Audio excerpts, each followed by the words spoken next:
Subscribe कीजिए Urdu for all को और बेल आइकन पर क्लिक करें लेटेस्ट वीडियोस के लिए। अस्सलाम वालेकुम दोस्तों, उर्दू फॉर ऑल चैनल में आप सबको खुशामदीद। दोस्तों, हम अक्सर ये सुनते हैं कि फ़लाँ जगह इत्तला मिलने पर कार्रवाई की गई है और बहुत ज़्यादा असला बरामद हुआ है, या फिर फ़लाँ जगह पर बम की इत्तला मिलने पर बम को नाकारा बना दिया गया। और ऐसी न्यूज़ हमें तकरीबन रोज़ ही सुनने को मिलती हैं और बाज़ दफ़ा तो इतना असला बरामद होता है कि इस असले से खुदा न ख्वास्ता पूरा शहर तबाह किया जा सकता है। तो आपको क्या लगता है कि किसी बारूद या बम की इत्तला कौन देता है? क्या धमाका करने वालों में से कोई इत्तला देता है कि जनाब हम फ़लाँ जगह धमाका करने वाले हैं, रोक सकते हो तो रोक लो? या फिर कोई कबूतर चिट्ठी लेकर आता है कि जनाब फ़लाँ जगह असला है, आप उसे निकाल लीजिए? नहीं जनाब, ऐसा नहीं होता, बल्कि इसके पीछे हमारे गुमनाम हीरोज़ की दिन रात की मेहनत होती है। ये जो रोज़ रोज़ धमाकों को नाकाम बना दिया जाता है, इसके पीछे हमारे गुमनाम हीरोज़ का खून पसीना शामिल होता है, जो इस वतन के दफा की खातिर पता नहीं किन किन हालात का सामना कर रहे हैं। दुश्मन के घर में घुसकर उनके वाक़यात का पता करना, वहाँ जाकर अपने मुल्क के ख़िलाफ़ होने वाली साजिशों से बाखबर रहना इतना आसान नहीं होता। हर वक्त मौत का खतरा सर पर मंडला रहा होता है, बल्कि मौत से कई गुना ज़्यादा ख़तरनाक हालात का खतरा भी, क्योंकि जब कोई जासूस पकड़ा जाता है तो फिर इसका जो हाल होता है वो सब सोचना भी अज़ियतनाक है। हमें कभी भी ये खबर सुनने को नहीं मिली कि ISI का एजेंट पकड़ा गया है। क्या ऐसा है कि हमारे एजेंट पकड़े नहीं जाते? नहीं जनाब, ऐसा बिल्कुल भी नहीं है।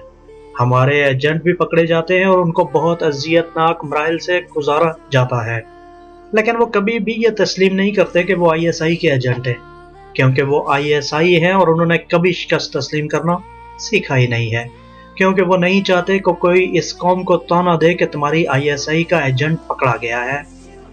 इनको कभी बर्फ़ के ब्लॉक्स में लगाया जाता है तो कभी इलेक्ट्रिक शॉक्स लगाए जाते हैं, कभी इनकी आंखों में दहकती हुई सलाइयाँ लगाई जाती हैं तो कभी इनकी ज़बान तक खींच ली जाती है, कभी उनकी उंगलियों के नाखून खींच लिए जाते हैं तो कभी उंगलियां ही हाथ से जुदा कर जाती हैं। ऐसी कोई जिस्मानी अजियत नहीं होगी जो इन गुमनाम हीरोज़ को नहीं दी जाती होगी, लेकिन इनकी कोई भी अजियत इस पाक धरती के सपूतों के पाए इस्तक़लाल में लग़ज़श पैदा नहीं कर सकती। दुश्मन अपने तमाम ओछे हरकंदे इस्तेमाल करता है, मगर मजाल है कि वो इन मुजाहिदों की ज़ुबान से एक लफ्ज़ भी उगलवाने में कामयाब हुआ हो। आखिर ऐसा क्या है कि इनके सीने में वो सब हंसकर बर्दाश्त कर लेते हैं? सिर्फ वतन से इश्क होता है। जी हाँ, वतन से इश्क की वो जज्बा है जिसकी वजह से ये अजीम हीरोज़ बड़ी से बड़ी अजियत को भी मुस्कुराहटों में उड़ा देते हैं। वतन से इश्क ही तो वो जज्बा है जिसकी वजह से ये अनमोल लोग अपना सब कुछ इस वतन पर कुर्बान कर देते हैं।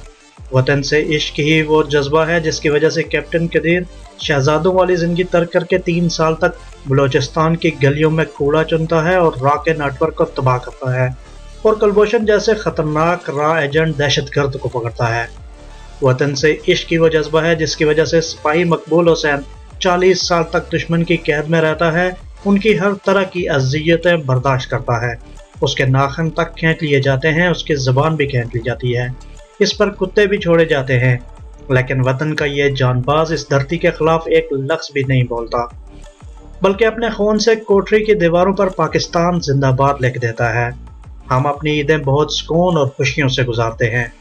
इसके पीछे हमारे गुमनाम और अनमोल हीरो हैं जो अपनी ईदें इस वतन पर कुर्बान करते हैं और न जाने कितनी ईदें अपने प्यारों से दूर गुजार देते हैं। हमारे गुमनाम हीरोज़ हमारे लिए सब करते हैं, लेकिन इनको किसी अवार्ड से नहीं नवाजा जाता। वो सारी ज़िंदगी गुमनामी में बसर कर देते हैं और मरने के बाद में भी गुमनामी में ही रहते हैं। वो इस वतन की हिफाजत के लिए हर वक्त तैयार रहते हैं। कभी किसी महाज पर वो जान की बाजी हार देते हैं, लेकिन किसी को खबर नहीं होती, उसकी माँ को खबर नहीं होती कि उसका लख्ते जिगर इस दुनिया को अलविदा कह चुका है। इसकी बहन को खबर नहीं होती कि उसके नाज उठाने वाला अब इस दुनिया से कितनी दूर जा चुका है। उसके बाप को खबर नहीं होती कि उसका सहारा इस जान फानी से कोच करके अपना नाम अमर कर चुका है। ISI वतन के दफा की आखिरी लकीर है। वो हर वक्त हालत जंग में रहते हैं, इन्हें हर वक्त हमारी दुआओं की ज़रूरत होती है।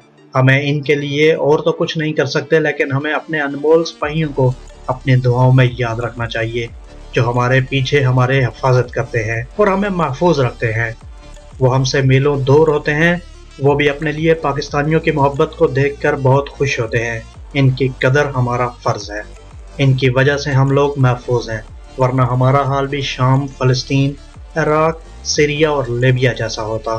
ان کی قدر کریں گے اور انہیں اپنی دعاؤں میں ضرور یاد رکھیں گے۔ اللہ حافظ۔